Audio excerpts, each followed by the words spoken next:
Just a few more checks and you'll be ready to go. Lock the doors to keep strangers out and help keep yourself in if there's a collision. And finally, this is the single most important thing that you can do to save life and limb, to say nothing of that nice face. Wear your safety belt. Basically, safety belts reduce the chance that your body will come in contact with hard surfaces in the vehicle. That is the real risk in a collision. You see, there are actually 3 collisions when a crash occurs. First, the vehicle hits an object. Second, the occupant hits the interior parts of the vehicle, such as the steering wheel or dashboard. Third, the occupant's internal organs slam up against their skeletal structure. It is during this last collision that most injuries occur. Safety belts are designed to prevent ejection and slow the rate at which you move forward in a collision. This, in turn, reduces the chance that your body will come in contact with hard surfaces in the vehicle. Even collisions at low speeds can cause a real shock to the body. Let's take a look at a school demonstration that shows what's actually involved in a crash at just 5 miles per hour. The seatbelt convincer buckled the students in a seat and then let them truly feel the impact that even a minor accident carries.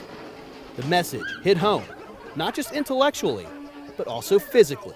When you told them 5 miles an hour is what they just experienced, they were shocked because they realized it was quite a jolt. The crash simulator I think that's been my favorite part all day, because like when I went to go put on the seatbelt, I do put it behind my head sometimes and I put it underneath my arm, and you're not supposed to do that, and now I can tell why. Take that experience and apply it to a car going 10, 20, 50, 70 miles an hour, and you can only imagine. So that's a very impactful station. As you can see, even traveling at just 5 miles per hour can result in quite a jolt if a collision occurs. But some drivers still don't wear their safety belts. Most of these drivers have misconceptions about what will happen to them if they use their safety belt. I don't like to wear a seatbelt because if I crash in the water, I'll be trapped. Although this is a common perception, research shows that most people get stuck in burning or submerged cars because they're unconscious or were killed instantly in the crash. If you wear a seatbelt as a passenger, it looks like you don't trust the driver. You can always explain that it's just a habit that you picked up, or that it's the other drivers on the road that you don't trust. If I'm in a collision, I think I'd rather be thrown clear of it than stay in the vehicle. Although seatbelts can bruise the chest or hip bone in a collision, those injuries are minor compared with the injuries caused by flying through a windshield. Because I'm busy and putting on a safety belt just takes too much time. Let's take a look at that. That only takes about 4 seconds. Your life is worth way more than that. Buckling up doesn't take as long as you might think. So just how effective are safety belts? In a typical year, car crashes kill over 30,000 people. Analysis of crashes shows that the chances of survival are increased by about 25% with safety belts. That may not seem like much, unless you're one of the 25%. In terms of injuries, safety belts can help reduce this risk by 50%. Let's take a quick look at how safety belts really work in a crash, in this case, a rollover collision. In this simulation of a rollover, you can see the potential damage to the occupants who are not wearing belts. Now that they're buckled in, their risk of severe injury is substantially reduced. What it comes down to is developing a habit. Every time you get into a car, the first thing you do is fasten the safety belt. Eventually, you'll feel uncomfortable without it. You'll also feel uncomfortable when passengers in your car aren't wearing them.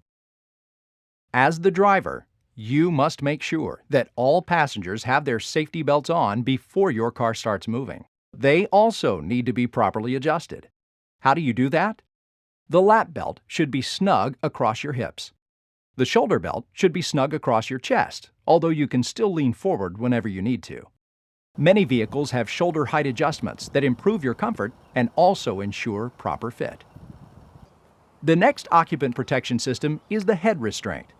It's not for comfort, but to keep your head from snapping back in a rear-end collision and causing whiplash, one of the most painful and long-lasting injuries. Even drivers who know what it's for often don't know how to use it properly. Most of the time, it's not properly positioned in that it is too low. To correctly position the head restraint, move it so the top is even with the top of your head. Airbags are another valuable occupant protection system.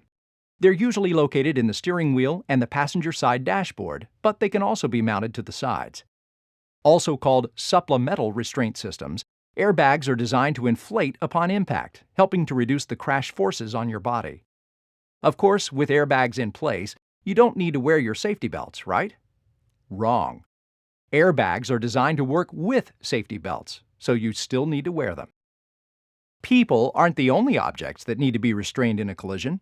This is a guided missile waiting to be launched. In a head-on collision, articles on the rear window shelf will fly forward until they hit something. The same is true for items on the back seat. If it has to stay in the car, put it on the floor behind the front seat. All large items belong in the trunk. Adjusting the seat, the mirrors, head restraint, and safety belts usually takes less than a minute. Plus, wearing your safety belt is generally required by law.